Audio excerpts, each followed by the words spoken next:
മുൻകാല CPM പ്രവർത്തകർ വലിയ തോതിൽ പാർട്ടിയിലേക്ക് എത്തുന്നതായി BJPയുടെ വിലയിരുത്തൽ.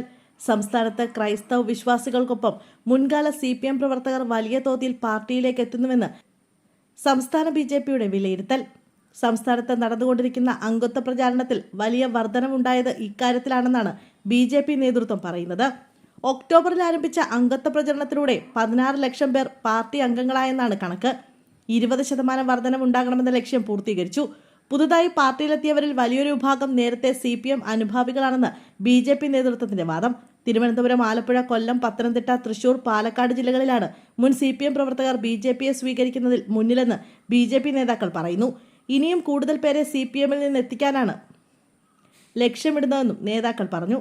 കഴിഞ്ഞ ക്രിസ്മസ് കാലത്ത് ആരംഭിച്ച ക്രൈസ്തവ ഭവന സന്ദർശനം ഇത്തവണയും തുടരാനാണ് BJP തീരുമാനം.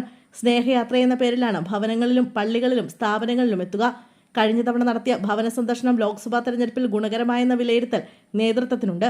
ക്രൈസ്തവ വിഭാഗങ്ങളിൽ നിന്ന് കൂടുതൽ പാർട്ടി അംഗങ്ങളെ കണ്ടെത്തുകയെന്ന ലക്ഷ്യവും ഇത്തവണത്തെ സ്നേഹയാത്രയ്ക്കുണ്ട്. ക്രൈസ്തവ സമുദായങ്ങളുമായുള്ള ബന്ധം അരക്കെട്ടുറപ്പിക്കാനാണ് BJPയുടെ ശ്രമം. ക്രിസ്മസ് അവധിക്കാലം മുതൽ പുതുവർഷം വരെയാണ് ഇത്തവണത്തെയും സ്നേഹയാത്ര. പുനഃസംഘടനയിൽ BJPയുടെ ഭാരവാഹി പട്ടികയിലേക്ക് ക്രിസ്ത്യൻ സമുദായത്തിൽപ്പെട്ടവർക്ക് കൂടുതൽ പ്രാതിനിധ്യം നൽകുന്നതും പരിഗണനയിലാണ്.